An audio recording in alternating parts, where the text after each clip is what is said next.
여러분이 아침에 일어나서 기도하고 말씀을 읽고 정말 주님께 간절히 매달리고 있을 때, 그때 성령께서 나를 지배하고 있는데, 그때는 어제는 나를 그렇게 강력하게 쓰러뜨리고 무너뜨렸던 그 유혹이 오늘 아침에는 그게 전혀 힘을 쓰지 못할 수 있다는 것입니다. 이것은 실제적인 경험 아닌가요? 여러분의 인생을 살아오면서 단 한 번도 이런 경험을 해보지 않았다고 말할 수 없을 것입니다. 여러분의 스스로가 이 경험의 증인이 되어야 하는 것입니다. 아무리 강력한 유혹이 와도 육체가 꿈틀거리지 못할 수 있습니다. 그것이 현실입니다.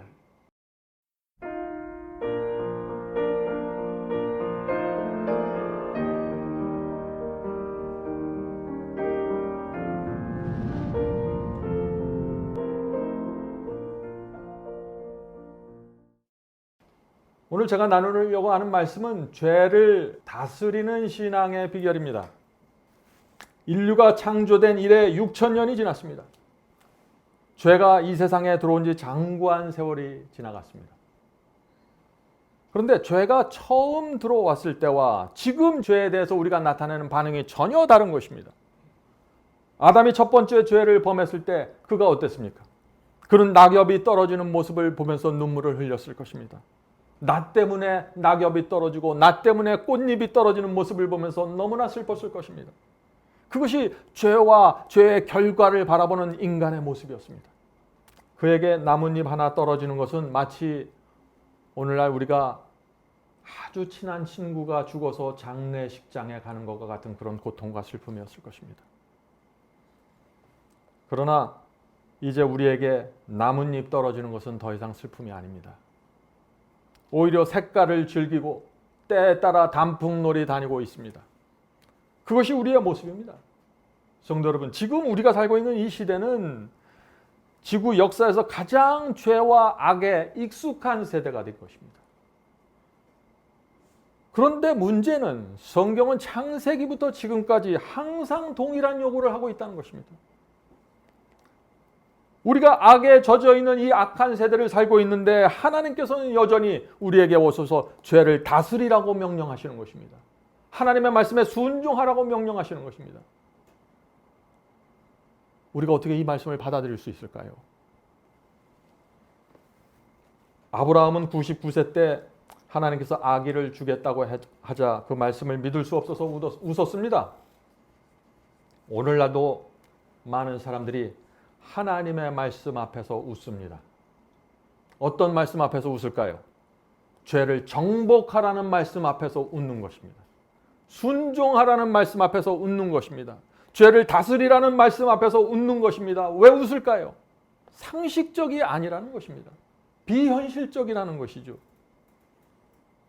광야에서 이스라엘 백성은 하나님께서 순종하라고 말씀하셨을 때 어떻게 반응했습니까? 하나님께서 돌비의 십계명을 기록해 주시면서 너희가 이 말씀에 순종하라고 할 때 어떻게 했나요? 우리가 다 준행하겠습니다 라고 대답했습니다. 예, 그렇습니다. 그들은 비록 순종하지 못했습니다. 그러나 순종하라고 말씀하셨을 때 그들은 웃지 않았습니다. 하나님의 백성은 우리가 하나님의 계명을 지키겠습니다 라고 대답했습니다. 하나님께서 그래서 그들에게 성소 제도를 주신 것입니다.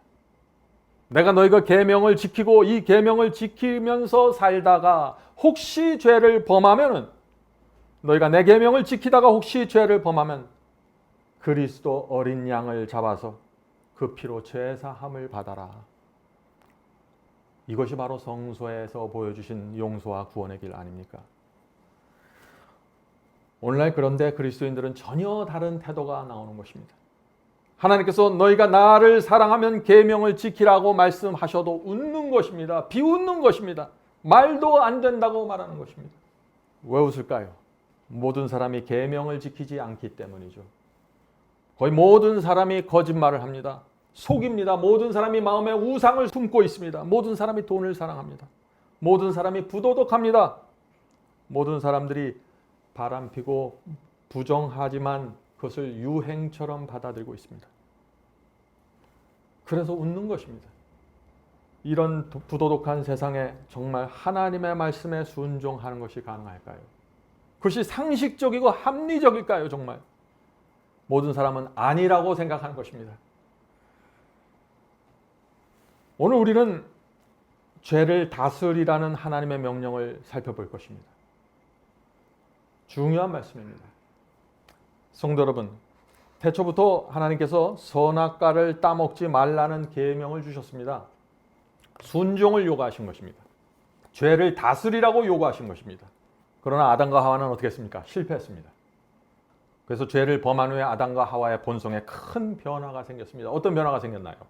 죽을 수밖에 없는 육신이 되었습니다. 죄의 충동을 날마다 느낄 수밖에 없는 그런 육신을 갖게 되었죠.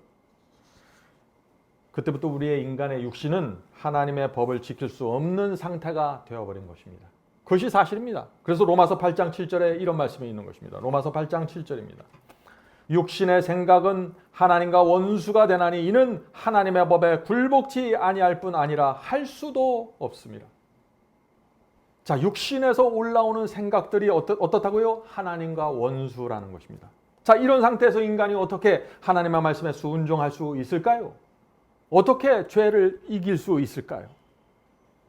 육신만 갖고는 불가능한 것입니다. 그래서 하나님께서 아담과 하와가 범죄하자마자 즉시로 약속을 주시는데 그 말씀이 무엇이에요? 바로 이 말씀입니다. 창세기 3장 15절입니다. 여러분들 잘 아시는 말씀이죠? 여러분들 창세기 3장 15절은 여러분 가슴에 새기고 다니셔야 되는 말씀입니다. 내가 너로 여자와 원수가 되게 하고, 자, 그럼 하나님께서 사탄과 여자, 하나님을 충성스럽게 따르는 성도들이 원수가 되게 하겠다고 했습니다. 원수라는 것은 enmity입니다. hatred입니다. 사단과 대적하는 정신, 죄를 미워하는 정신을 하나님의 백성에 넣어 주시겠다는 것입니다. 그래서 원수로 만들겠다는 것입니다. 이것은 하나님께서 하시는 역사고 하나님의 약속입니다. 여러분은 이 약속을 받으시겠습니까? 신앙은 이 약속을 받는 그 순간부터 시작되는 것입니다. 내가 너로 여자와 원수가 되게 하고 너희 후손도 여자의 후손과 원수가 되게 하리니. 성도 여러분, 하나님께서 성도의 마음에 사탄과 대적하는 정신, 죄를 미워하는 정신을 넣어주시겠다고 지금 약속하시는 것입니다. 이 약속이 이루어지는 것이 바로 거듭남이고 중생의 경험입니다. 성도 여러분, 그러므로 우리는 이 죄를 미워하는 마음을 받아야 하는 것입니다. 그래야만 죄를 다스릴 수 있게 되는 것입니다. 육신에서 올라오는 충동을 다스릴 수 있는 것입니다. 죄를 미워하는, 사탄과 대적하는 이 enmity, hatred를 받아야 하는 것입니다. 우리 힘으로는 그런데 이 죄를 미워하는 이 마음을 만들어낼 수가 없는 것입니다. 하나님께서 당신의 능력으로 우리 속에서 성령을 통해서 이 죄를 미워하는 마음과 정신을 만들어 주셔야 가능한 것입니다. 그래서 우리가 날마다 이것을 달라고 기도하는 것입니다. 여기에 소망이 있는 것입니다. 자, 이제 중요한 질문을 드리겠습니다. 하나님께서 어떤 사람에게 죄를 미워하는 마음을 넣어 주실 수 있을까요? 마음을 활짝 열고서 간절히 원하는 사람에게 성령께서 역사해 주시는 것입니다. 간절히 원해야 됩니다. 주여, 제가 그 마음을 원합니다. 죄가 싫습니다. 지긋지긋합니다. 도와주시옵소서. 그런 사람에게 하나님의 약속이 반드시 이루어지는 것입니다. 이것은 하나님의 약속입니다. 성도 여러분, 죄가 세상에 들어왔습니다. 인간의 본성은 타락했습니다. 육신의 생각은 하나님과 원수가 되었습니다. 그러나 여전히 하나님께서 우리에게 죄를 지배하라고 명령하시는 것입니다. 이것이 무엇인지, 이 경험이 무엇인지 아는 것이 성경의 핵심입니다. 그래서 창세기 4장에서 하나님께서 가인에게 나타나셔서 이렇게 명령하시는 것입니다. 창세기 4장 6절 7절입니다. 창세기 4장 6절 7절. 내가 가인입니다. 가인이 지금 아벨을 향해서 분노하는 마음으로 가는 것이죠. 내가 분하여 함은 어찌미며 안색이 변함은 어찌미뇨. 내가 선을 행하면 어찌 낯을 들지 못하겠느냐. 선을 행치 아니하면 죄가 문에 엎드리느니라. 자, 여기서부터 이제 중요한 말씀이 나옵니다. 죄의 소원은 내게 있으나 너는 죄를 다스릴지니라. 성도 여러분, 지금 하나님께서 무엇을 말씀하고 계십니까? 죄의 소원과 죄 자체를 구분해서 말씀하시는 것입니다. 죄의 소원이 있는 그 자체를 죄라고 정죄하지 않는 것입니다. 이 악하고 타락한 본성 속에 죄의 소원이 있는 것입니다. 그러나 죄를 다스리라고 말씀하시는 것입니다. 하나님의 뜻은 분명합니다. 내 속에서 죄에 대한 소원이 생기는 것과 죄는 다른 것입니다. 여러분도 혼돈하시면 안 됩니다. 성도 여러분, 우리 육체 속에는 죄의 소원이 있습니다. 아무리 거듭나고 아무리 경건하고 아무리 하나님께 마음을 바쳐도 죄의 소원이 육신 세포 속에 들어가 있는 것입니다. 그런데 보통 때는 그 죄의 소원이 잠잠합니다. 그렇죠? 항상 죄의 소원이 여러분 속에서 들끓지 않잖아요. 보통 때는 잠잠해요. 죄의 소원이 내 속에 있는지도 어떤 때는 잘 느끼지 못합니다. 그런데 시험과 유혹이 오면 어떻게 될까요? 죄의 소원이 자극을 받는 것입니다. 유혹을 느끼게 되는 것입니다. 화가 올라오려고 꿈틀거리고 앙가품하고 싶은 그 유혹을 느끼게 되는 것입니다. 여기까지는 죄가 아니라는 것입니다. 죄의 소원을 내가 느끼는 것입니다. 성령께서 내 속에서 말씀해 주시는 것입니다. 지금 뭔가 움직이고 있다, 조심해라, 경고해 주시는 것입니다. 그러나 그 유혹을 있는 그대로 느끼는 상태에서, 유혹을 느끼는 상태 그대로 내가 내버려두면 어떻게 될까요? 그것이 유혹인지 아는데, 성령께서 그것을 유혹이라고 경고해 주시는데 그 유혹을 그대로 내가 바라보고 있으면 어떻게 될까요? 죄에 끌려가게 되는 것입니다. 성도 여러분, 죄의 소원이 내게 있으나 너는 죄를 다스릴지니라 라고 하는 이 하나님의 말씀을 반드시 경험으로 이해하셔야 됩니다. 이것을 경험으로 이해하지 못하면 여러분은 거짓 복음에 끌려가게 될 것입니다. 그래서 마르틴 루터가 유명한 말을 했죠. 뭐라고 그랬습니까? 새가 머리 위에 날아가는 것은 막을 수 없지만 머리 위에 앉아서 둥지를 트는 것은 막을 수 있다. 이게 유혹과 죄의 문제를 설명한 것이거든요. 사탄이 우리에게 유혹과 시험을 던지는 거 막을 수 없어요. 사탄을 쫓아다니면서, 보이지도 않는 사탄을 쫓아다니면서 그걸 어떻게 다 막을 거예요, 우리가. 그런데 사탄이 던진다고 다 받아주지 말라는 것이에요. 그것을 붙잡고 따라가는 것은 우리가 결정하는 것이기 때문에. 그래서 사도 야고보는요, 그리스도인이 유혹을 받아서 죄를 범하게 되는 그 과정을 세 단계로 나누어서 설명합니다. 야고보서 1장 14절과 15절입니다. 이 성경 말씀은 유명한 성경 말씀이니까 여러분들 기억해 주시기 바랍니다. 야고보서 1장 14절과 15절 읽겠습니다. 오직 각 사람이 시험을 받는 것은, 이 영어 성경에는 temptation, 유혹이라 그랬어요. 각 사람이 유혹을 받는 것은 자기 욕심에 끌려 미혹됨이니 욕심이 잉태한즉 죄를 낳고 죄가 장성한즉 사망을 낳느니라. 그래서 이 말씀 속에 세 단계로 되어 있거든요. 그래서 지금부터 이 단계를 하나씩 좀 살펴보도록 하겠습니다. 첫 번째 단계는 유혹을 받는 단계입니다. 야고보는 그 유혹을 받는 단계를 이렇게 설명했어요. 오직 각 사람이 시험, 유혹을 받는 것은 자기 욕심에 끌려 미혹됨이니. 자, 유혹을 받으면 어떻게 돼요? 욕심에 끌리는 충동을 느끼게 된다는 것이에요. 우리 속에 육체가 있으니까. 그것은 악한 육체입니다. 더러운 늑대 같은 야성을 갖고 있는 그 본성이에요. 그것이 유혹을 받으면 가만히 있지 않는다는 것이에요. 그것이 충동질하기 시작한다는 것입니다. 자, 그런데 유혹을 느끼고 속에서부터 내가 어떤 충동을 느낀다는 그 자체가 죄는 아니라는 것입니다. 아직. 예? 왜? 새가 머리 위로 날아가 버렸어요. 그건 내 책임이 아니에요. 내가 날아가래서 날아가는 게 아니잖아요. 우리가 유전적으로 받은 그 본성이 내 속에서 악하고 더러운 것을 달라고 소리치는 것, 그건 내 책임 아닙니다. 그것은 내가 태어나면서부터 부모로 받은 그 본성이 소리치는 거기 때문에 내가 선택한 것이 아니에요. 내가 그렇게 해달라고 부탁한 것도 아닙니다. 그러니까 이 단계까지는 아직 내 책임이 전혀 개입되지 않았다. 죄가 아니다는 것입니다. 내가 선택하지 않아도 이 늑대 같은 본성이 내 속에서 죄를 지으라고 막 소리하잖아요. 저 사람을 가서 한 방 먹여줘라, 복수해줘라, 에?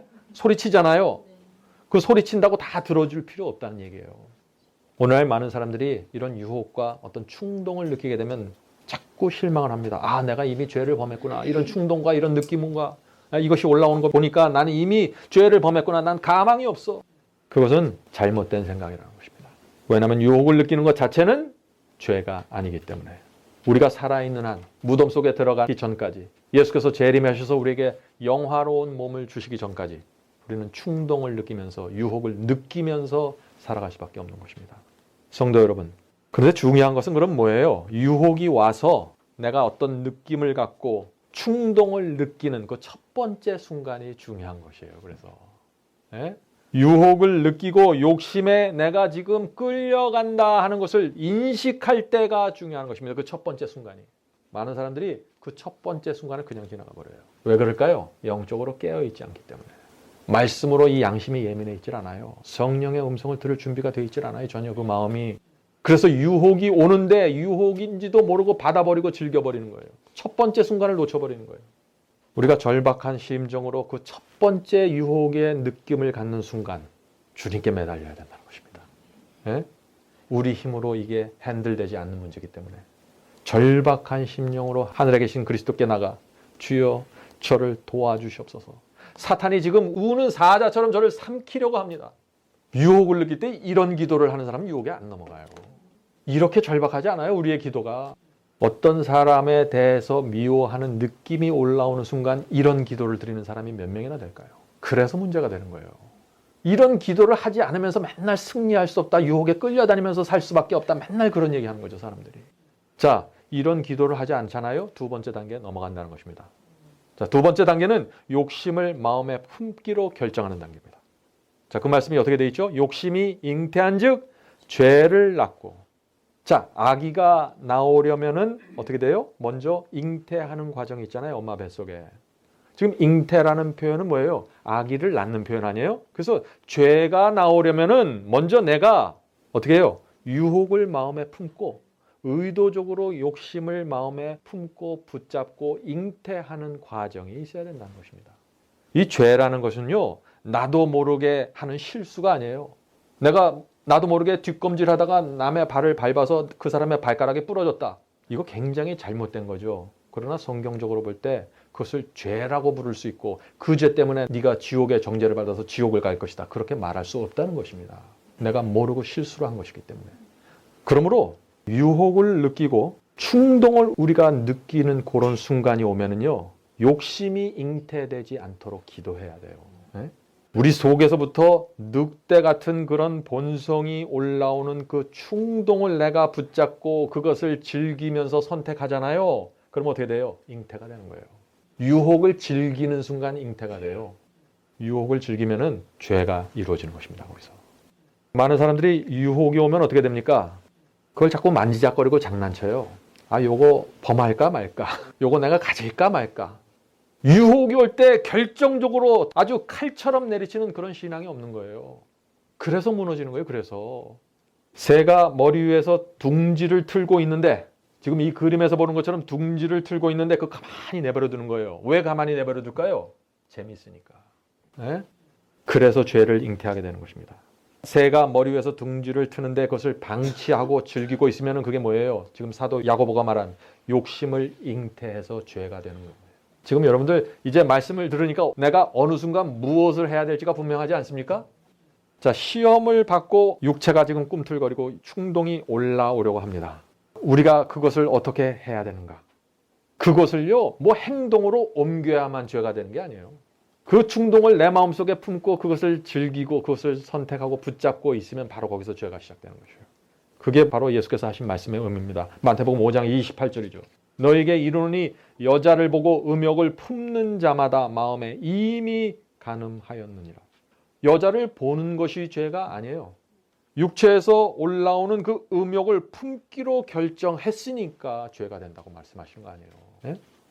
우연히 목욕하는 밧세바를 다윗이 봤습니다. 그거 자체가 죄가 아니에요. 다윗이 그냥 자기도 모르게 지붕 위에 올라가서 사방을 둘러다보고 있는데 그 장면이 눈에 들어와 버렸어요. 죄가 아닙니다. 다윗이 망원경을 가지고 올라가서 일부러 거기다 대고 들여다보면 그게 죄라는 거예요. 분명하지 않아요. 유혹과 죄가. 음욕을 품고 계획하고 움직이는 것. 사탄의 유혹을 받고 육체의 정욕과 욕심을 품기로 결정하잖아요. 이렇게 해서 죄로 들어가면 심한 자책감에 빠집니다.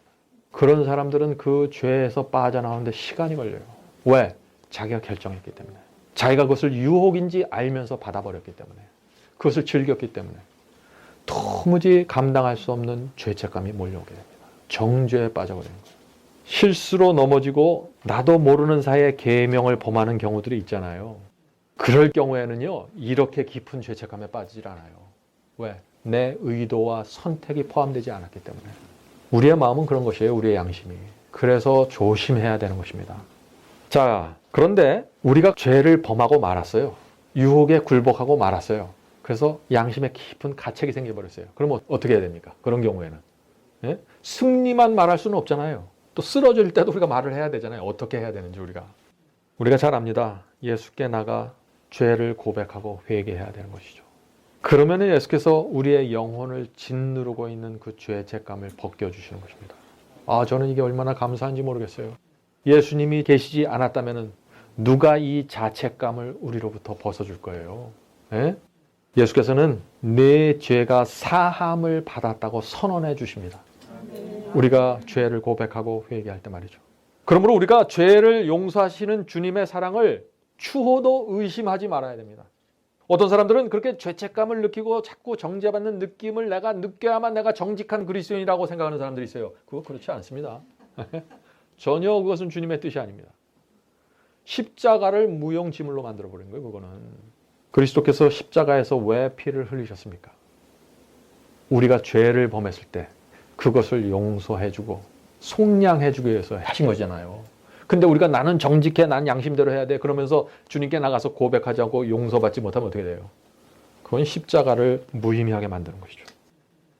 자, 이제 세 번째 단계로 넘어가겠습니다. 자, 유혹이 왔습니다. 충동이 생겼어요. 근데 그 충동을 붙잡고 잉태했습니다. 죄가 됐습니다.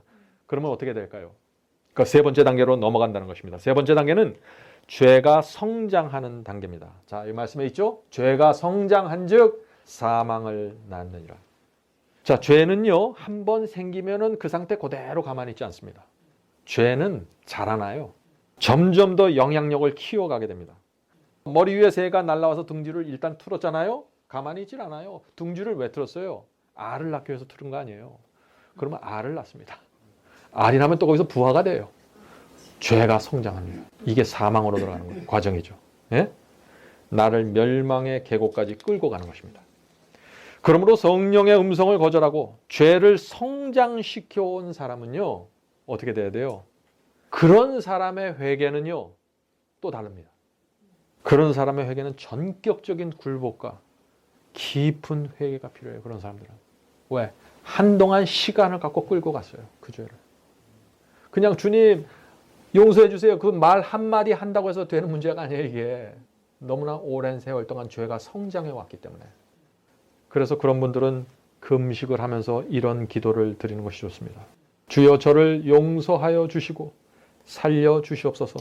이 죄의 구덩이에서 제가 너무나 오래 있었습니다. 건져 주시옵소서. 죄로 인해 굳어진 제 마음을 부드럽게 해주시고 더러운 양심을 씻어 주시옵소서. 저에게 상한 심령을 주시고 정결한 마음을 회복시켜 주시옵소서. 성도 여러분, 죄의 소원이 내 속에 있는데 내 속에서 그것이 꿈틀거리면서 올라오는데 그것을 어떻게 우리가 다스릴 수 있을까요? 오늘 많은 사람들이 이 말씀 앞에서 웃는 것입니다. 그것은 불가능하다고 말하는 것이죠. 갈라디아 5장 24절에서 바울은 이렇게 얘기합니다. 그리스도 예수의 사람들은 육체와 함께 그 정과 욕심을 십자가에 못 박았느니라. 바울은 죄의 소원이 올라올 때 어떻게 하라고 했습니까? 지금 십자가에 못 박아라고 지금 말하고 있는 것입니다. 단연코 그것을 못 박아야 되는 것입니다. 이것을 못 박지 않는 사람들이 어떻게 그리스도인으로 살 수 있을까요? 불가능한 것입니다. 그것은. 이것을 못 박지 않는 사람들이 어떻게 계명을 지키면서 삽니까? 불가능한 것입니다. 죄를 범하고자 하는 충동을 느낄 때 성령께서 내 속에서 움직이는 그 악한 어떤 움직임을 지적해 주실 때 그것을 결정적으로 십자가에 못 박아야 하는 것입니다. 그것이 주님을 사랑하는 사람들의 모습입니다. 그것이 승리입니다. 성도 여러분, 어중간하게 못 박지 마세요. 만지작거리면서 못 박지 마세요. 그래서 실패하는 것이에요. 적당하게 못 박으면요, 그것이 살아나서 나를 삼켜버립니다. 저는 제 경험을 통해서 그것을 여러 번 느꼈습니다. 바울은 어떤 사람들이 정과 욕심을 십자가에 못 박는다고 했습니까? 그리스도 예수의 사람들이 그것을 한다는 것입니다. 그리스도 예수의 사람들이. 성도 여러분, 아무나 정과 욕심과 죄의 소원을 십자가에 못 박을 수 있는 것이 아닙니다. 하나님께로부터 사탄과 원수가 되는 마음을 받는 사람들이 있는 것입니다. 죄를 미워하는 마음을 받은 사람들이 있는 것입니다. 그들이 육체에서 올라오는 충동을 십자가에 못 박게 되는 것입니다. 성도 여러분, 죄가 재미있는데 어떻게 그것을 십자가에 못 박아요?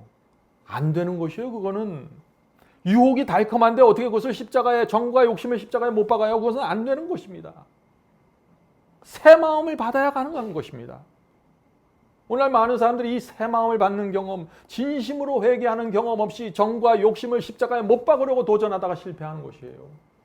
내 마음은 죄를 사랑하는데 유혹이 달짝지근한데 그것을 억지로 박으려고 하니까 자꾸 실패하는 것이죠.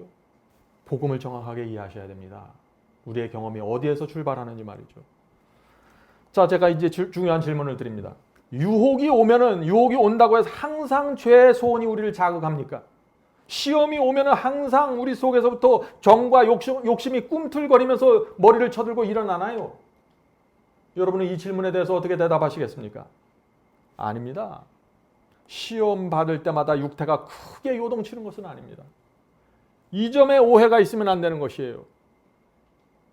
오늘 제가 드리는 이 말씀은 정말 거듭나고 진심으로 회개한 경험이 있는 분들은 이 말씀의 의미가 무엇인지 아실 것입니다.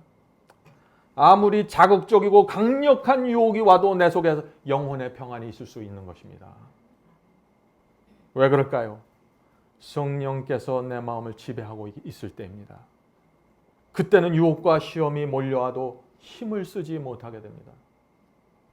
여러분이 아침에 일어나서 기도하고 말씀을 읽고 정말 주님께 간절히 매달리고 있을 때, 그때 성령께서 나를 지배하고 있는데, 그때는 어제는 나를 그렇게 강력하게 쓰러뜨리고 무너뜨렸던 그 유혹이 오늘 아침에는 그게 전혀 힘을 쓰지 못할 수 있다는 것입니다.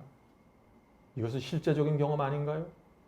여러분의 인생을 살아오면서 단 한 번도 이런 경험을 해보지 않았다고 말할 수 없을 것입니다. 여러분의 스스로가 이 경험의 증인이 되어야 하는 것입니다. 아무리 강력한 유혹이 와도 육체가 꿈틀거리지 못할 수 있습니다. 그것이 현실입니다. 유혹이 되지 못할 수 있는 것입니다. 언제요? 성령이 내 속에 거하실 때입니다. 성령의 은혜가 내 속에 충만할 때 우리는 놀라운 경험을 하게 되는 것입니다. 항상 적은 유혹에도 쓰러져서 자빠지는 것이 아니에요. 항상 내가 육체를 가서 십자가에 못질만 해야 거기서 끝나는 것이 아닙니다. 그 이전에 성령에 의해서 지배당할 수 있다는 것입니다. 예수께서 이 땅에 사실 때 그렇게 사신 것입니다. 성도 여러분, 능력 있는 신앙의 비결이 그렇다면 무엇일까요? 성령 충만입니다. 죄의 소원이 있지만 죄를 다스리는 신앙의 비결이 무엇입니까? 그것은 성령께서 내 속에 은혜로 임하셔야 되는 것입니다. 그렇게 되면 시험과 유혹이 힘을 쓰지 못하게 되고 죄의 소원이 내게 있지만 나를 지배하지 못하게 되는 것입니다. 그래서 바울이 은혜 아래 있으면 죄를 지을 수 없다고 선포하는 것입니다. 성도 여러분, 그런데 성령의 기름이 부족할 때가 있습니다. 성령의 기름이 부족하면 어떻게 됩니까?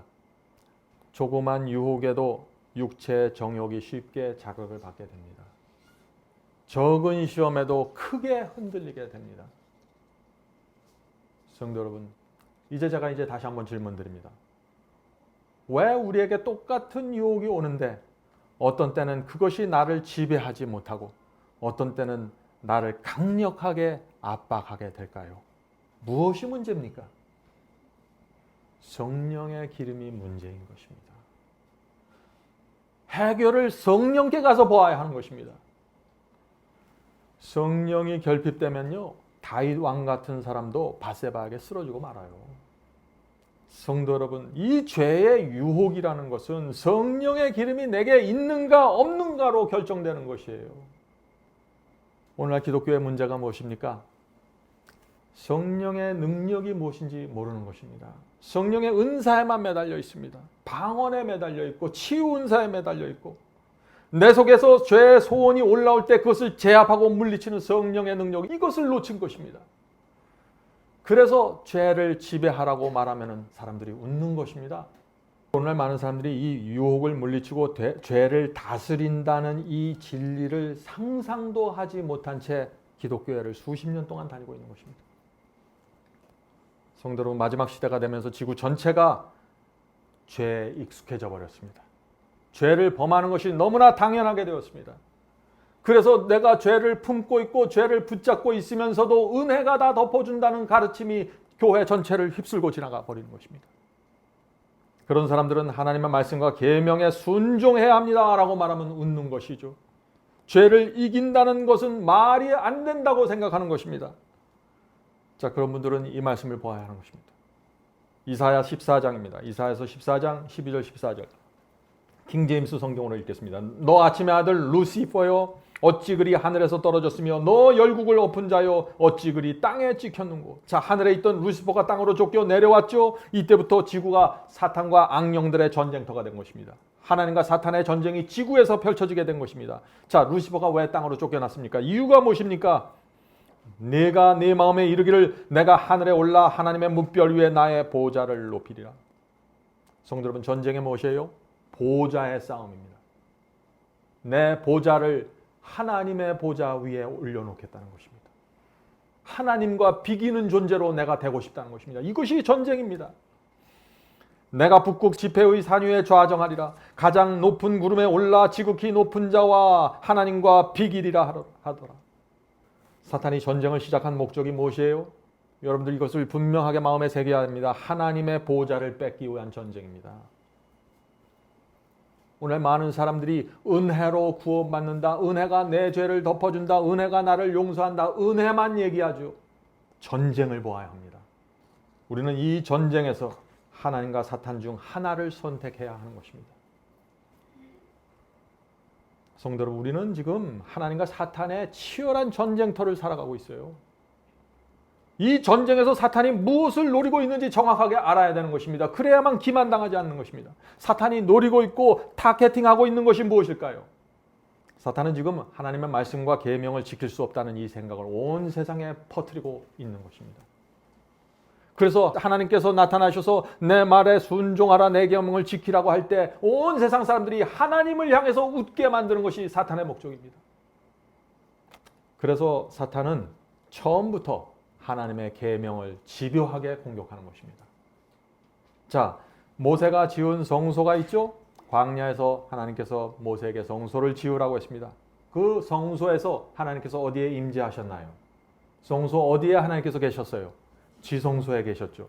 지성소 어디에 위치해 계셨습니까? 예, 법궤 위에, 언약궤 위에, 속죄소 위에 계셨습니다. 속죄소는 mercy seat입니다. 은혜를 베푸는 장소입니다. 법궤 위에서 은혜를 베풀어 주시는 것입니다. 자, 그래서 이 속죄소 시은자의 하나님의 임재와 보좌가 있었고 여기서 하나님의 영광 쉐키나가 환하게 영광으로 퍼져나온 것입니다. 다시 말해서 십계명 위에 하나님의 법 위에 보좌가 있었던 것입니다. 그리고 그 보좌를 중심으로 두 그룹 천사가 하나님의 양옆에서 서로 머리를 숙이고 서로 마주보고 있는 것입니다. 그것이 법궤 위에 있었던 시은자의 모습입니다. 성도 여러분, 그 천사들을 그룹 천사라고 부르죠. 루시퍼, 사탄이 바로 그 하늘에서 그룹 천사였습니다.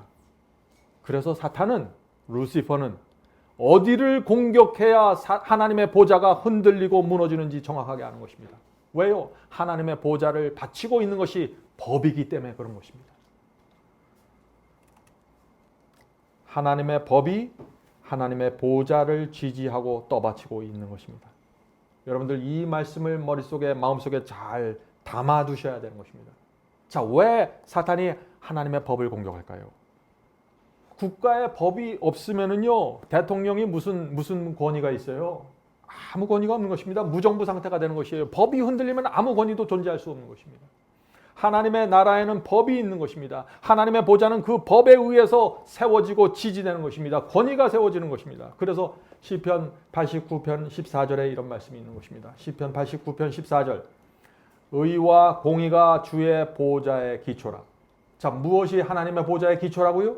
의와 공의입니다. 의와 공의가 무엇인가요? 하나님의 말씀, 계명입니다. 하나님의 법입니다. 그러므로 하나님의 법, 십계명이 하나님의 보좌의 기초가 되는 것입니다. 여러분들 이해하시겠습니까? 그래서 하나님께서 지성소에 계시는데 그 법궤 안에 하나님의 법을 넣어두신 것입니다.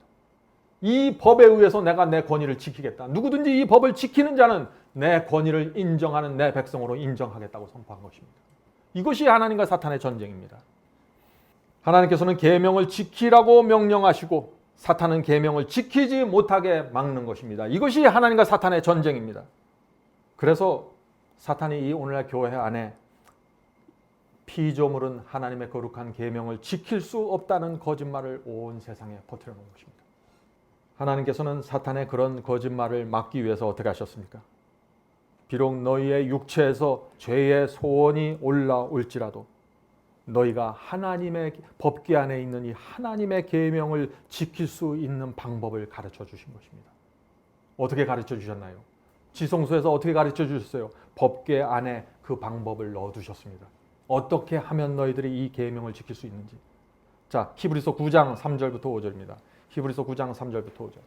둘째 휘장 뒤에, 자 이것은 지성소를 얘기하는 것이죠. 둘째 휘장 뒤에 있는 장막을 지성소라 일컫나니 금 향로와 사면을 금으로 싼 언약궤가 있고, 자 이 언약궤가 뭐예요? 법궤를 말하는 것입니다. 언약궤가 있고 그 안에 법궤 안에 만나를 담은 금 항아리와 알 안에 쌍런 지팡이와 언약의 돌판들이, 언약의 돌판이 무엇인가요? 두 돌비 십계명을 얘기하는 것이죠. 언약의 돌판들이 있고 그 위에 속죄소를 덮는 영광의 그룹들이 있으니. 성도 여러분, 하나님께서 이 법궤 안에 무엇을 넣어두셨어요? 지금 만나와 아론의 쌍난 지팡이와 십계명, 이 세 가지를 한꺼번에 넣어두셨어요. 법궤 안에 십계명만 있는 것이 아닙니다. 왜 이 세 가지를 넣어두셨을까요? 하나님의 계명을 지키는 경험이 무엇인지 정확하게 보여주기 원하시는 것입니다. 육체 속에 죄의 소원이 있는 사람들이 어떻게 하나님 앞에 나와서 그 계명을 순종할 수 있는지 보여주기 위해서 이 세 가지를 법궤 안에 함께 넣어두셨다는 것입니다. 그러므로 우리가 이 세 가지의 의미가 무엇인지 알아야겠죠. 첫 번째, 아론의 지팡이 무엇입니까? 아론의 지팡이는 죽은 지 오래된 마른 막대기입니다. 그런데 거기서 생명의 싹이 났다는 것입니다. 무슨 뜻인가요? 마른 막대기 같은 우리에게 생명이 있어야 된다는 것입니다. 그래야 계명을 지킬 수 있다는 것입니다. 계명을 사랑하는 마음을 받는 것이 생명을 받는 것입니다. 여러분은 하나님의 계명을 사랑하십니까? 지키기 원하십니까? 그렇다면 여러분은 생명을 받으신 것입니다. 자, 법궤 안에 있는 만나는 무엇입니까? 날마다 하늘로부터 내려오는 먼나를 먹어야겠죠. 여러분은 날마다 말씀의 만나를 먹어야 하는 것입니다. 그래야 사는 것입니다. 그래야 하늘로부터 오는 생명의 에너지를 받는 것입니다. 만나는 날마다 내렸습니다. 지금도 마찬가지입니다. 날마다 하늘의 만나를 먹으셔야 됩니다. 그래야 계명을 지키면서 살 수 있는 것입니다. 성도 여러분, 죄의 소원은 네게 있으니 너는 죄를 다스릴지니라. 이 말씀이 우리 속에서 어떻게 이루어집니까? 이제 우리가 분명하게 대답을 할 수 있어야 되죠. 법궤 안에 있는 세 가지가 우리 속에 있어야 되는 것입니다. 하나님의 법이 우리 마음에 새겨져 있어야 됩니다. 주님의 뜻이 무엇인지 정확하게 알아야 됩니다. 그것을 지키고 싶은 소원이 우리 마음속에 있어야 되는 것입니다. 두 번째, 마른 막대기 같은 우리 속에 생명이 있어야 하는 것입니다. 거듭남이 있어야 되는 것입니다. 진심으로 회개해야 됩니다. 진심으로. 셋째, 날마다 만나를 먹어야 됩니다. 하늘의 만나, 말씀을 먹어야 됩니다. 이런 성도들에게 죄의 소원이 있지만 죄를 다스리는 경험이 이루어지게 되는 것입니다. 여러분은 이 경험을 원하십니까? 성도 여러분, 사탄은 항상 하나님의 보좌를 공격합니다. 보좌를 흔들기 위해서 법을 공격하는 것입니다. 에덴 동산에서도 그래서 이 사탄이 무엇을 공격했습니까? 즉시 선악과를 따먹지 말라는 하나님의 법 앞으로 와서 공격하기 시작한 것이죠. 이유와 무엇입니까? 목적이 무엇인가요? 하나님의 보좌를 흔들겠다는 것입니다. 사람들이 이 지구에 두 명의 인간을 만들었는데 이 두 명의 인간이 하나님의 법을 지키지 않고 내 말을 따라가면은 이 인간은 하나님을 따르는 것이 아니라 나를 따른다는 것이 증명되지 않습니까? 그렇다면 이 지구는 내 것이라고 주장할 수 있는 것이죠. 사탄의 전략은 하나님의 법이 세워지는 곳마다 무너뜨리는 것입니다. 성도 여러분, 하나님과 사탄의 전쟁이 이 지구에서 어떻게 펼쳐지는지 정확하게 보지 못하면 여러분은 복음을 이해할 수가 없는 것입니다. 내 경험이 어떤 방향으로 가야 되는지 여러분은 놓치게 되는 것입니다. 전쟁은 누구를 순종할 것인가에 대한 전쟁입니다. 전쟁은 누구를 섬길까에 대한 전쟁입니다. 하나님의 말씀과 계명에 순종하는 자는 하나님의 편입니다. 불순종하는 자는 사탄의 편입니다. 아주 단순합니다. 그래서 로마서 6장 16절에 바울은 이렇게 말씀하신 것입니다. 로마서 6장 16절입니다. 너희 자신을 종으로 들여 누구에게 순종하든지 그 순종함을 받는 자의 종이 되는 줄을 너희가 알지 못하느냐. 혹은 죄의 종으로 사망에 이르고 혹은 순종의 종으로 의에 이르느니라. 얼마나 분명합니까? 성도 여러분, 이것은 행위를 말하는 것이 아닙니다. 내 진심이 무엇인가를 지금 말하고 있는 것입니다. 내 마음이 누구의 편에 가 있는가를 지금 말하고 있는 것입니다. 바울은 그것을 결정하라고 요구하고 있는 것이에요. 죄를 다스리든지 죄의 종으로 살든지 결정하라는 것입니다. 성도 여러분, 오늘날 교회 안에 두 종류의 사람들이 있습니다. 한 부류는 세상의 영을 받은 사람들입니다. 다른 하나는 하나님의 영을 받은 사람들입니다. 이 둘은 전혀 다른 영을 갖고 있는 것이죠. 자, 차이가 무엇일까요? 바울은 이렇게 설명합니다. 고린도전서 2장 12절부터 16절입니다. 고린도전서 2장 12절부터 16절입니다. 우리가 세상의 영을 받지 아니하고 오직 하나님께로 온 영을 받았나니. 자, 세상의 영을 받은 사람들이 있습니다. 그러나 동시에 하나님께 오는 영을 받은 사람들이 있다는 것입니다. 이는 우리로 하여금 하나님께서 우리에게 주신 은혜로 주신 것을 알게 하려 함이라. 자, 하나님의 영을 받아야만, 성령을 받아야만 하나님께서 은혜로 주신 것이 무엇인지 깨달아 알 수 있다는 것이에요.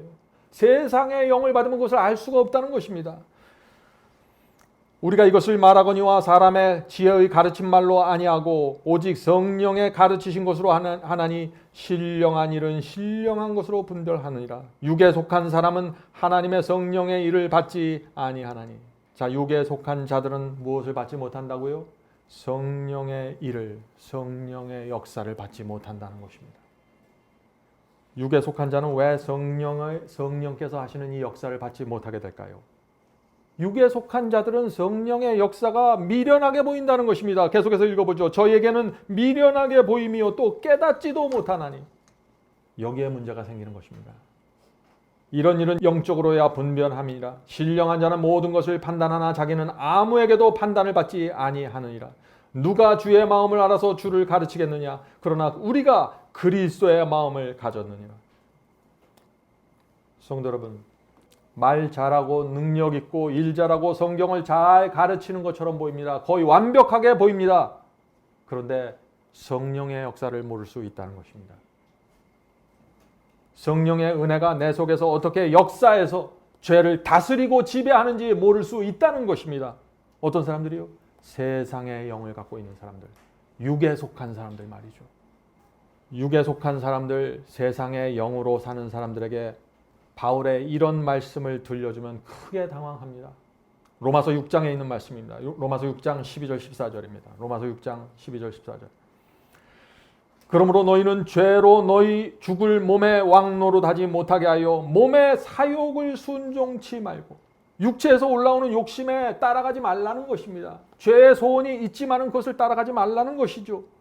또한 너희 지체를 불의의 병기로 죄에 드리지 말고 오직 너희 자신을 죽은 자 가운데서 다시 산 자같이 하나님께 드리며. 바울이 무엇을 말하고 있습니까? 우리 자신을 하나님께 드리라고 말하고 있는 것입니다.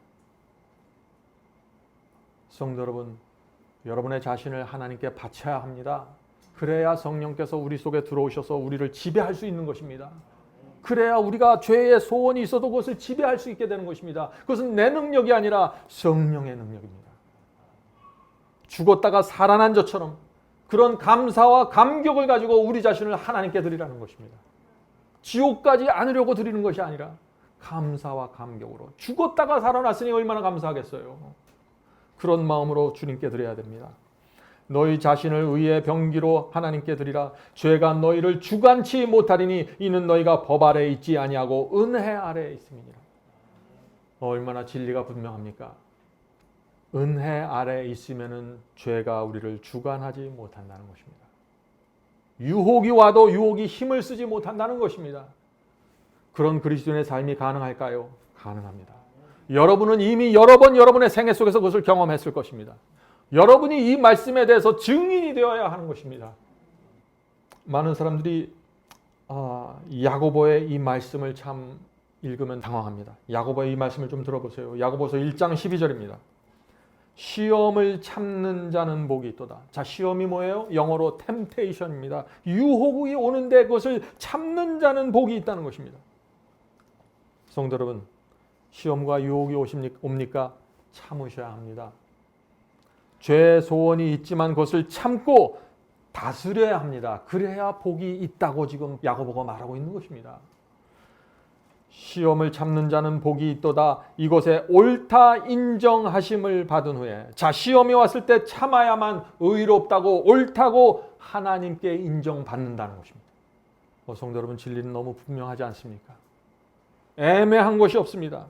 이것에 옳다 인정하심을 받은 후에 주께서 자기를 사랑하는 자들에게 약속하신 생명의 면류관을 얻을 것입니다. 성도 여러분, 생명의 면류관을 누가 얻습니까? 오늘 많은 사람들이 시험과 유혹을 승리하라고 말하면 웃죠. 비웃습니다. 그러나 사도 야고보는 우리에게 놀라운 말씀을 선포하고 있는 것입니다. 무엇을 말하고 있나요? 시험을 참으라고 말하는 것입니다. 그렇게 하는 사람들은 옳다함을 인정받겠다고 지금 말씀하고 계시는 것입니다. 그런 사람들이 진실로 하나님을 사랑하는 자들이고 그런 사람들에게 생명의 면류관이 주어질 것이라고 지금 선포하고 있지 않습니까? 여러분은 어떻게 사시겠습니까? 야고보서 2장 5절 보겠습니다. 야고보서 2장 5절.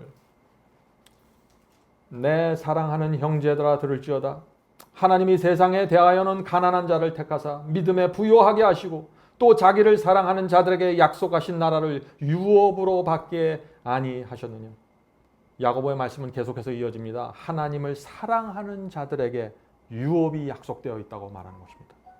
왜 그럴까요? 왜 하나님을 사랑하는 자들에게 유업이 약속될까요? 왜냐하면 하나님을 진심으로 사랑하면 시험과 유혹이 올 때 우리가 성령을 붙잡고 참기 때문입니다. 육체 속에 죄의 소원이 있지만은 죄를 지배하게 됩니다. 왜요? 하나님을 사랑하기 때문에. 너희가 나를 사랑하면 계명을 지키리라. 그 말씀 앞에 굴복돼서 살아가는 사람들입니다. 성도 여러분, 이 죄의 소원과 죄를 혼돈하시면 안 됩니다. 그러면 크게 영적인 경험이 오해 속에 빠지게 됩니다.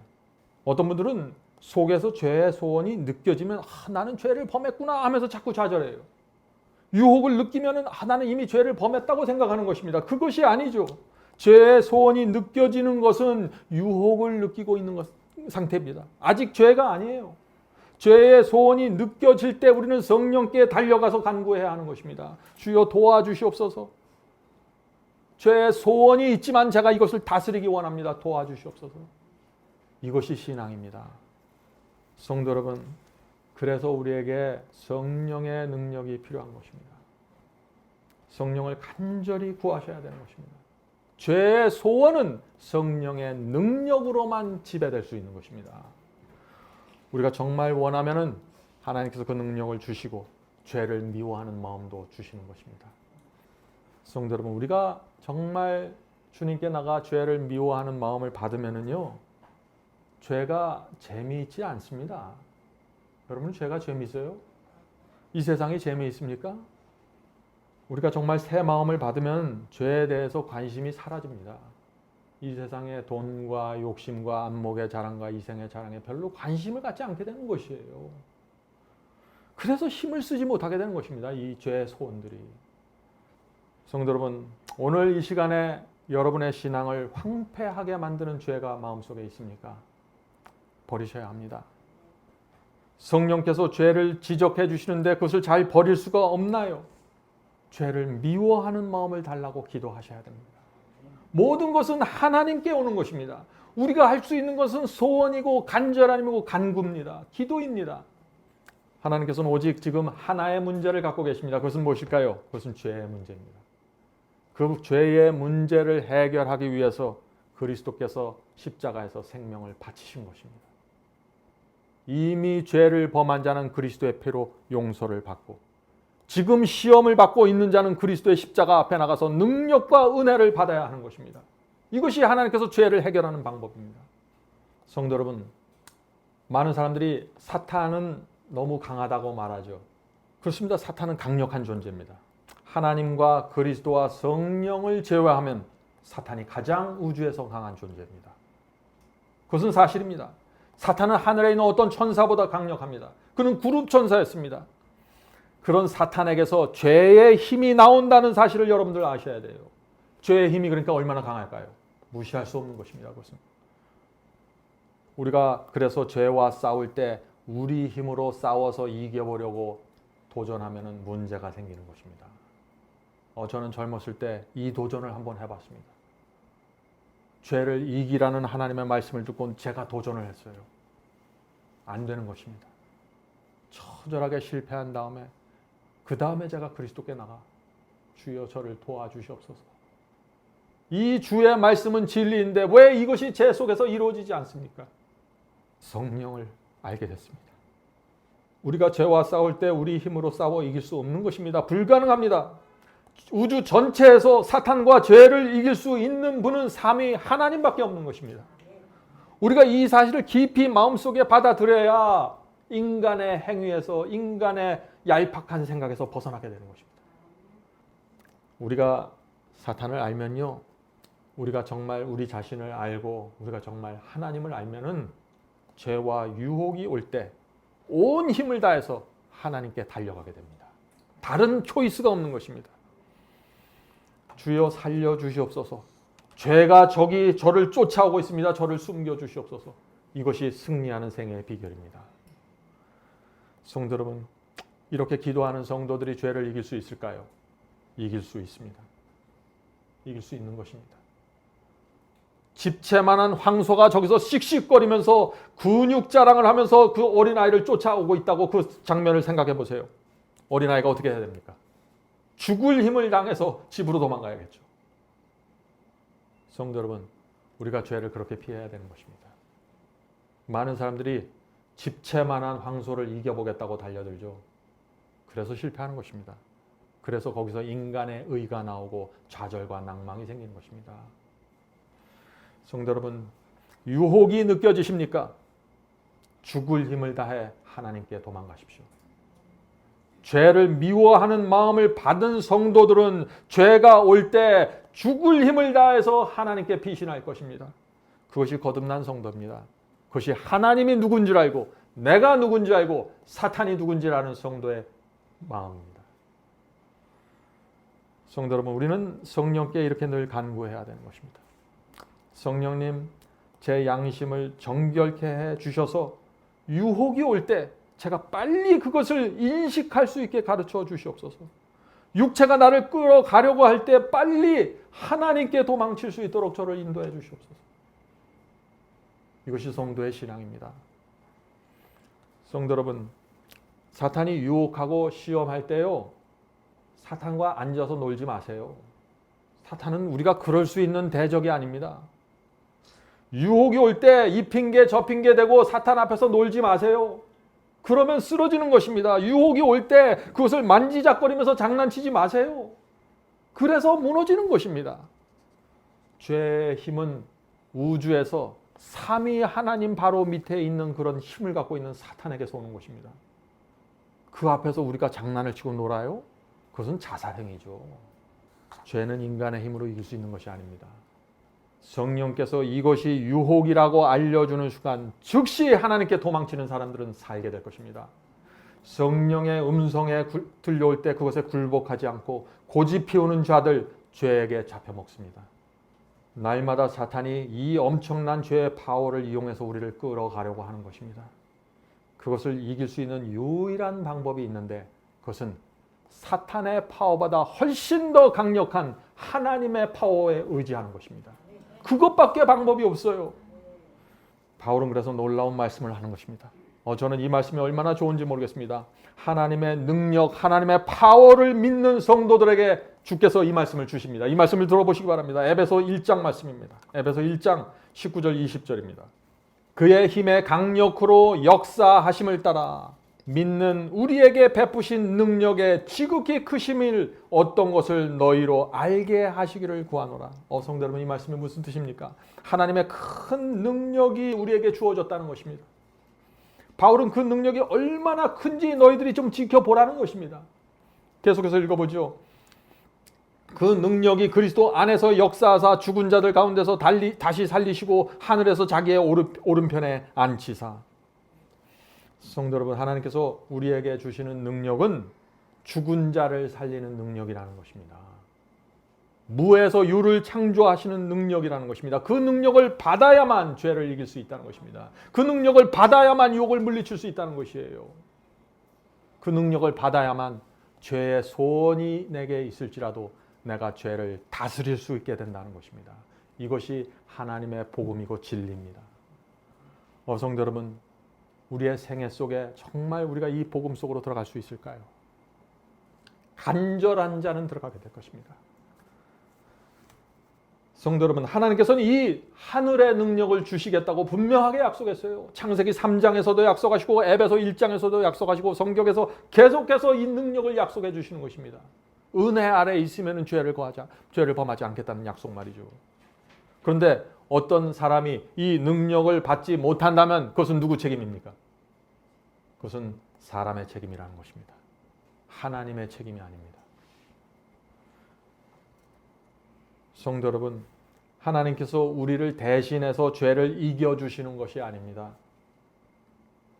먼저 우리 속에 죄를 이기고 싶다, 죄를 버리고 싶다, 죄를 물리치고 싶다, 죄가 지긋지긋하다, 절박감이 있어야 됩니다.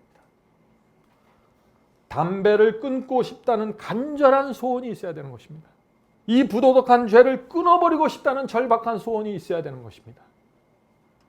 그래야 하나님의 능력과 협해서 놀라운 일이 생기는 것입니다. 자, Steps to Christ 26페이지에 있는 말씀을 읽겠습니다. 예수께 가는 길 26페이지. 그리스도께서는 모든 의로운 동기의 근원이 되신다.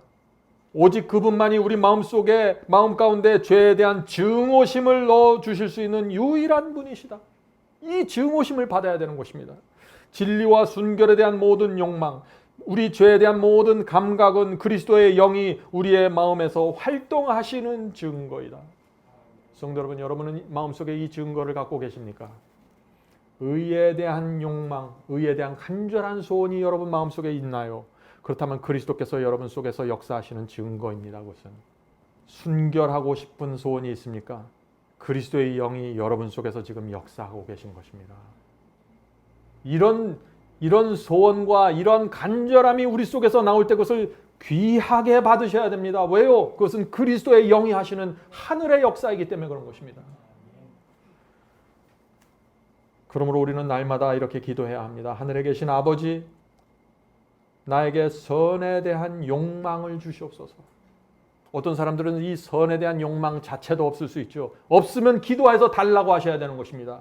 나에게 선에 대한 욕망을 주시옵소서. 의를 행하고 싶은 욕망을 주시옵소서. 나로 하여금 죄를 물리치고 싶은 소원을 주시옵소서. 하나님의 능력과 파워 안에 제가 거하기를 소원합니다. 도와주시옵소서. 모든 것은 이렇게 기도하고 간구하는 자에게 주시는 약속입니다. 성도 여러분, 그런데 이런 기도를요, 입으로만 하지 마세요. 그것은 아무 소용없어요. 입으로 하는 기도는 하나님께 완전히 굴복해야 하는 것입니다. 문둥병자가 주님께 나가 주여 고쳐주시옵소서라고 매달렸던 것처럼 그 문둥병자는 입으로 고쳐달라 그런 거 아니죠. 그 문둥병자는 간절한 마음으로 주님의 능력을 믿고 고쳐달라고 굴복하고 그 앞에 무릎 꿇고 있었던 것입니다. 우리도 그렇게 주 앞에 나가야 된다는 것입니다. 주님은 하나님이십니다. 주께서 도와주시면 이 죄의 질병을 고칠 수 있습니다. 저는 주님의 능력을 믿습니다. 주의 능력 안에서 유혹을 물리치기를 원합니다. 성도 여러분, 이것이 주님께 굴복한 죄인의 모습입니다. 저는 날마다 이렇게 기도하기를 원합니다. 여러분도 이런 기도를 드리면서 살아야 되는 것입니다. 성도 여러분, 하나님의 능력, 성령의 능력을 받지 못하면요, 사람은 죄에게 끌려가 버립니다. 죄를 사랑하면 죄에 끌려가 버립니다. 그래서 멸망당하는 사람들의 이 가슴에 빈 공간이 있는 것입니다. 멸망당하는 사람들에게는 빈 공간이 있어요. 그 공간이 무엇일까요? 하나님의 능력을 받지 못해서 생긴 공간입니다. 교회는 오래 다녔어요. 성경을 읽었습니다. 기도했습니다. 그런데 마음에 공간이 있어요. 성령의 능력이 들어오질 못했어요. 그래서 이 복음을 이해하지 못하고 성령의 파워를 이해하지 못해서 멸망당하고 마는 것입니다. 얼마나 두려운지 모르겠어요. 성도 여러분, 제가 다시 말씀드립니다. 유혹을 느끼는 것은 죄가 아닙니다. 내 속에서 악을 느끼고 인식하는 것은 죄가 아닙니다. 그것은 유혹입니다. 유혹을 느낄 때 성령께서 즉시 우리에게 말씀해 주시는 것입니다. 하나님께 피하라고 말이죠. 하나님의 능력 안으로 들어가라고. 그때 우리가 어린아이처럼 무서운 황소를 피해서 도망치는 어린아이처럼 하나님께 도망쳐야 되는 것입니다. 이것이 승리입니다. 이제 말씀을 제가 마치도록 하겠습니다. 기도하는 마음으로 지금 제가 나누는 말씀을 잘 들어보시기 바랍니다. 여러분의 눈을 감으시고 이제 하늘을 명상하면서 이 말씀을 성령의 은혜로 좀 마음에 받아보시길 바랍니다. 여러분의 마음에 오늘부터 당장 끊고 싶은 죄가 있습니까? 그동안 버리려고 했는데 버리지 못한 죄가 있습니까? 정말 포기하고 싶었지만 포기할 수 없었던 죄가 있습니까? 오늘 그 죄를 주님께 드리시기 바랍니다. 문둥병자의 심령으로 하나님 앞에 나가 굴복하십시오. 선택은 여러분의 몫입니다. 느부갓네살 왕의 압력 앞에서 다니엘은 뜻을 정했다고 했습니다. 그것은 목숨을 건 선택이었습니다. 그런 마음으로 뜻을 전하고 죄를 버리기로 선택하면 하나님의 능력이 여러분께 임하게 될 것입니다. 이것은 하나님의 약속입니다. 죄를 붙잡고 있으면 멸망입니다. 멸망에서 벗어나는 유일한 길은 하나님의 능력으로 들어가서 숨어 있는 것입니다. 하나님 안에서 불가능한 것은 없습니다. 이제 저와 여러분을 괴롭힌 그 죄에서 해방되어야 하는 것입니다. 저와 여러분은 죄를 버릴 수 있습니다. 성령께서 알려주시는 그 죄를 버릴 수가 있는 것입니다. 하나님께 나가 이렇게 기도하십시오. 주여, 저는 이제 이 죄를 버리기 원합니다. 진심으로 원합니다. 사탄은 항상 죄를 아름답게 포장해서 저를 미혹합니다. 저는 죄가 악하다는 사실을 압니다. 반드시 제가 이것을 포기하길 원합니다. 100%의 마음으로 제가 이 죄를 주 앞에 드리길 원합니다. 도와주시옵소서. 성도 여러분, 이렇게 기도하고 혹시 여러분이 다시 죄에 걸려서 넘어질지라도 염려하지 마십시오. 다시 일어서면 되는 것입니다. 그리스도의 피가 항상 여러분 앞에 따라가는 것입니다. 그래서 성소의 문이 항상 열려져 있고 양이 준비되어 있는 것입니다. 두려워하지 마십시오. 어떤 죄는 몇 번 쓰러지는 과정을 필요하는 것입니다. 그런 과정을 통해서 죄가 얼마나 내 속에 깊이 박혀 있는지 깨닫게 되고 죄가 황소처럼 무서운 것이라는 것을 내가 발견하게 되는 것입니다. 성도 여러분, 우리 마음에 죄를 미워하는 마음이 있다면, 진심으로 주님을 사랑한다면 우리는 죄를 이길 때까지 성령께 나가 굴복하게 될 것입니다. 죄를 사랑하지 않으면 결국 죄를 버리게 될 것입니다. 성도 여러분, 오늘 우리는 참 엄숙한 말씀을 우리가 나눴습니다. 오랫동안 우리는 우리 자신을 위해서 살아온 사람들입니다. 우리 인생의 주인이 우리였습니다. 내 배가 신이었습니다. 내 머리가 우상이었습니다. 그러나 이제는 나를 위해서 죽으신 그리스도를 위해서 살아야 하는 것입니다. 더 이상 내 속에 있는 욕망에 끌려다니지 마시고 하나님을 사랑하고 그분 앞에 생애를 드리십시오.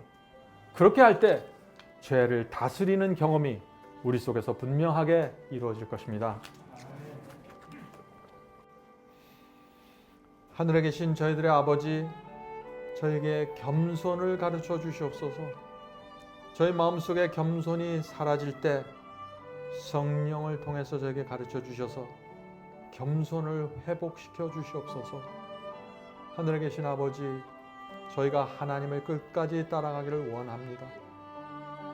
주여, 저희를 불쌍히 여겨주시고 그리스도의 피 앞에 굴복하게 도와주시옵소서.